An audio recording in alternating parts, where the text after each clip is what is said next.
Allora, siamo sempre con il nostro presidente nazionale Federdop, signor dottor Salvagno. Allora, io le chiedo questo, c'è l'assaggio, parlavamo dell'assaggio, vedevamo prima anche degli assaggiatori, magari vediamo dalla regia se riusciamo a rimettere in onda le immagini dell'assaggiatore, però fa dei versi particolari. Poi lei ci diceva le differenze tra zona e zona, nello stesso Veneto, immaginiamo in Italia, eccetera, come si fa a comprendere cosa fa l'assaggiatore, che versi fa? Allora, innanzitutto l'olio non si può assaggiare più di 4-5 oli, perché proprio il palato non li percepisce. Eccolo qua vediamo i bicchierini scuri tra l'altro. Esatto. Perché? Perché il colore è l'unica cosa che non si deve guardare. Ah, non devo guardare il colore. Il colore oggi non è un punto di valutazione, ma l'intensità e quindi quell'alone che ci lascia all'interno del bicchiere sì. Quindi la densità dell'olio va bene. Il profumo deve essere erbaceo, deve essere con una tendenza dell'erba appena tagliata, ci sono sicuramente delle note di mandorla, di carciofo, queste sono tutte note positive all'olio extravergine d'oliva. Poi teniamo presente che al palato questa tecnica che si chiama tecnica dello strippaggio, cioè quel verso che dobbiamo fare, si fa un po' così, si inspira aria all'interno del palato e si fa passare quelle 3-4 gocce d'olio all'interno di questo mix di aria, e questa ci permette di avere la sensazione dei profumi e anche dei difetti. Se c'è un piccolo difetto il nostro palato lo riconosce. Quindi, quale potrebbe essere il difetto? Ci sono tantissimi difetti, ci sono difetti derivanti dalla malconservazione dell'oliva, quindi ci sono il riscaldo, la muffa, sono tutte note che si sentono al palato, nell'olio, ma che sono derivanti dalla malconservazione del prodotto. Soprattutto magari quando piove, i vecchi contadini dicevano non si raccoglie l'oliva bagnata perché crea muffe, Anche se dopo si fa subito... questa è una delle prassi che una volta i nostri vecchi saggi dicevano, proprio per questo. Quindi la conservazione del prodotto deve essere sempre in cassette rigide da non creare schiacciamento e il minor tempo possibile che si frange l'oliva. Altre note derivanti però da una malconservazione invece dell'olio, che è la morchia. Quando l'olio vediamo che fa il fondo, quel fondo lì è una cosa naturale per il primo mese e mezzo di vita dell'olio. Poi diventa come la feccia nel vino, diventa un agente di difetto, perché crea fermentazione e crea brutti gusti all'olio. Quindi il travaso è sempre consigliato, 1 o 2 travasi, in modo da rendere il prodotto più pulito possibile. Quindi quella parte densa finale parte densa che lo usavano le nostre nonne per fare la focaccia. Ecco, queste si chiamano le morchie. Ecco, c'è proprio un difetto di morchia che non fa male. Non fa male, però sono dei piccoli difetti, quindi si consiglia sempre di travasare, di rendere il prodotto sempre pulito, di travasare dei vari recipienti. Noi abbiamo delle vasche su Inredoro, abbiamo delle vasche veramente enormi, tutte in acciaio, dove andiamo a travasarlo ogni mese e mezzo, perché siamo attenti a una minuziosa pulizia del prodotto stesso. Ecco, lei ha parlato della sua azienda, che è l'azienda Inredoro di Grezzana, che tra l'altro ha una storia pazzesca, del 1895, per cui... Un'azienda di famiglia. Secolare, esatto, che ha anche un patrimonio, perché voi avete fatto proprio sperimentazione con tecnologie innovative, eccetera. Allora ci sono i teorici dell'innovazione e coloro invece della conservazione, no? A seconda anche dove si va nelle parti d'Italia. Chi dice che i contenitori devono essere fatti ancora in un legno particolare, chi invece dice per questioni di igiene eccetera in metallo, in acciaio. Voi avete fatto anche esperimenti tra l'altro e anche valutazioni scientifiche, che cosa ne emerge? E quindi cosa è giusto e cosa non è giusto? Cosa è giusto? Noi siamo un'azienda, l'Inredoro nasce dal 1895 con Regina, Risidoro, la nonna Regina, una tradizione di famiglia da sempre. Però abbiamo visto che l'evolversi dell'olio non è più nello scambio della damigiana tra contadini, perché una volta ci si scambiava la damigiana di olio, la damigiana di vino e quella di farina. Era la ricchezza delle aziende agricole del Veneto e non solo. e dovevamo creare l'evoluzione che è stata quella del metterlo in bottiglia, di dare l'originalità, di portare in certificazione un olio perché il consumatore lo vuole genuino ma certificato. E quindi io sono sempre stato il figlio dell'innovazione, perché vengo da una scuola contadina con un papà tradizionale, ma sempre rivolto allo sviluppo. Quindi un'azienda deve essere, un frantoio deve essere alimentarmente ineccepibile, quindi l'uso dell'acciaio è fondamentale.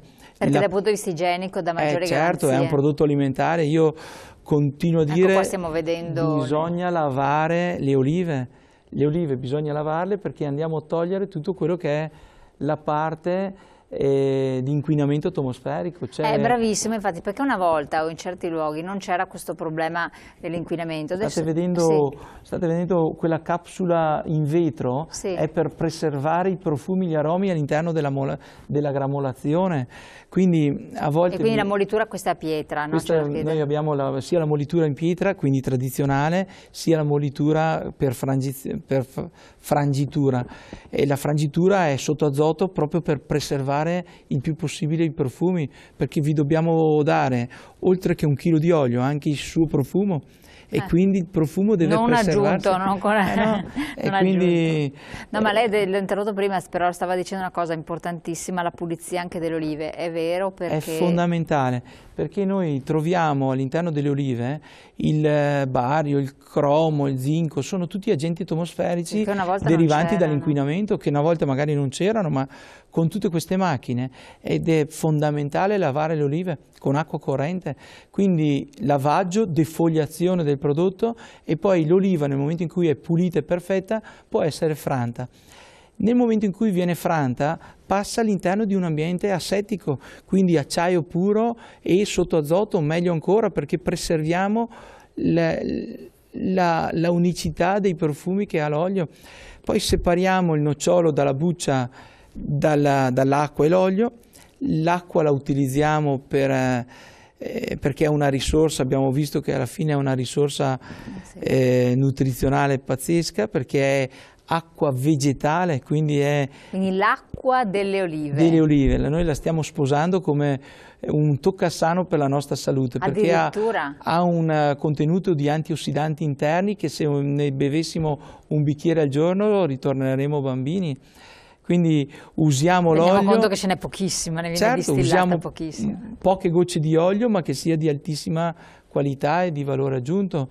Ecco, teniamo presente che l'olio si porta via solo il 10% delle sostanze polifenoliche che c'è all'interno dell'oliva, l'altro 90% se lo porta via l'acqua, e quindi siamo andati a recuperare l'acqua delle stesse olive proprio per valorizzarne il contenuto di antiossidanti. Che sapore ha quest'acqua? Ma è leggermente amara, perché voi se prendete un'oliva dalla pianta la sentite amara, ed è l'acqua che fa l'amaro questa nota. Non a caso l'oliva da tavola, che viene messa in salamoia per perdere l'acqua, diventa poi dolce. Ah, ecco, quindi c'è tutto un procedimento. Esatto. Gramolatura vedevamo, che cos'è? La gramolatura è una delle fasi importantissime, perché se voi prendete un'oliva e la schiacciate, non vedete l'olio, non lo sentite, e dite: ma dov'è l'olio? Dov'è la goccia di olio che viene fuori da un'oliva? Non c'è, perché sono tutte micromolecoline attaccate all'interno del frutticino, della polpa, e che noi dobbiamo impastarle come nel pane, dobbiamo unirle per poter fare in modo che ne esca la goccia. Se voi dovete fare una prova a casa e fate una marmellata di oliva, snocciolate le olive, col mixer vi fate un patè, e poi prendete un coltello in acciaio e cominciate a intingerlo all'interno di questa patè. Vedrete che l'acciaio per diversa forma molecolare si unge e comincia a estrarre l'olio. Poi lo portate al bicchiere e lì vi fate l'olio in casa, un piccolo metodo artigianale per poter assaporare le 2 o 3 gocce delle vostre olive. Proprio vedrete che continuando a intingere questo coltello all'interno di questo patè di olive ci sarà per coesione le goccioline che si uniscono e vanno a creare la goccia. Lo stesso un po' la granulazione, si crea una granulazione naturale per poter fare in modo che tutte le piccole molecoline si aggreghino e venga fuori la goccia dell'olio. E infatti se poi andiamo in separazione, che di solito si lavora con separazione centrifuga, mediante centrifugazione l'olio che è più leggero rispetto all'acqua se ne scappa fuori, l'acqua che è più pesante prosegue e poi viene separata. Questo è un processo meccanico che per legge è obbligatorio farlo meccanico e che ci permette di avere la naturalezza dell'olio extravergine che madre natura l'ha fatto. Una volta si utilizzavano la pressa, quindi mediante schiacciamento, oggi per centrifugazione nelle bottiglie lo vedete, c'è scritto estratto a freddo. Cosa vuol dire estratto a freddo? Non è altro che un'estrazione centrifuga dove si separa l'acqua dall'olio e dalla sansa, che noi adesso la stiamo utilizzando come il pellet, perché alla fine ha 4 volte il potere calorifiche della legna e quindi ci autoalimentiamo, ci autoriscaldiamo con questa. Quindi alla fine l'olio è un prodotto ad impatto zero, non va a incontaminare nulla perché l'acqua ce la beviamo, l'olio ce lo utilizziamo, la sansa che è il nocciolino lo separiamo e lo utilizziamo nelle caldaie a pellet ed evitiamo di abbattere anche gli alberi perché utilizziamo uno scarto di lavorazione che è il nocciolo, che ha un potere calorifico esagerato. Quindi alla fine dell'oliva non si butta via niente. Assolutamente. Ecco, restando anche rispetto della temperatura, qua vediamo i macchinari che voi utilizzate, è importante la temperatura. Voi avete addirittura lavorato in escavazione, siete andati sotto la vostra azienda creando un'azienda sotterranea. Perché è così rilevante la temperatura e dove questo non è possibile? Immaginiamo anche in altre realtà. Quanto va ad intaccare o ad alterare la preparazione dell'olio? Allora, teniamo presente che l'olio, dicevamo prima, l'estrazione a freddo, perché? Perché nel momento in cui non si usano temperature elevate in separazione vuol dire preservare i profumi e gli aromi. Poi è fondamentale conservarli questi profumi e aromi. Qual è il miglior modo per conservare? È il freddo. Allora, se noi non portiamo l'olio a 40 gradi, all'ombra, sotto il sole, d'estate, ma lo teniamo come una cantina e noi è per quello che abbiamo fatto 3 piani interrati di 12 metri di escavazione. Perché? Perché creare una cantina dove ci sono le cisterne al buio, al fresco e al silenzio è il modo migliore per conservare un prodotto così naturale. E poi la conservazione in bottiglia. Nel momento in cui arriva l'ordine lo spigliamo da questi tank e lo andiamo a imbottigliare immediatamente. Quando vi arriva l'ordine? Quando arriva l'ordine non bisogna andarlo a imbottigliare prima, quindi il consumatore riceve sullo scaffale o nel ristorante, riceve un olio che è stato confezionato pochi giorni prima. Questo vuol dire creare chef life e quindi valore aggiunto. Se io ho un olio che mi scade fra 18 mesi, vuol dire che è appena stato imbottigliato e ce l'ho fresco. Quindi io consiglio sempre, guardiamole le date di scadenza, non sono scadenza per l'olio perché è da consumarsi preferibilmente, ma un olio che è da consumarsi nel giro di un mese non va proprio bene. Diamogli tempo al tempo, quindi i 12-18 mesi sono un tempo perfetto per una buona conservazione dell'olio che può stare in cantina o nel mobiletto di casa, sempre lontano dalla luce e da fonti di calore. Ma fa male dopo la scadenza? Per quello no, assolutamente non fa male. Perde le sue caratteristiche, ma teniamo presente che l'olio è un conservante, lo si mette nel tonno per preservare le caratteristiche del tonno e il tonno gli danno 5 anni di scadenza da consumarsi preferibilmente, quindi vuol dire che l'olio preserva per 5 anni questo fantastico prodotto che è il tonno. Quindi teniamo presente che si dice da consumarsi preferibilmente proprio perché si vuole educare il consumatore a utilizzare olio nuovo e vino vecchio. Ecco, questa è un po' la. Perfetto. Torniamo sempre su questo, vediamo anche di fare delle comparazioni e fare anche una valutazione per l'annata dopo la pubblicità tra poco.